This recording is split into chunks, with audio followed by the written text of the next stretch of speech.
Và trình ruồi bông bông trình đại nơi ta là một cái tên tiền mình lại các bạn kho đây mê này đây giờ đã trình một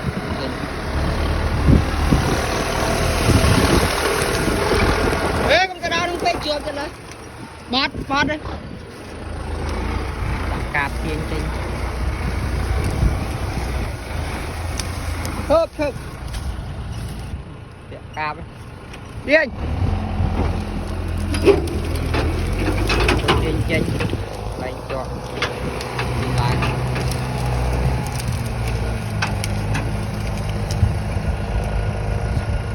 rồi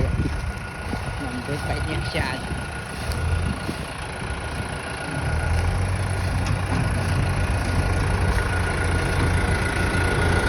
đi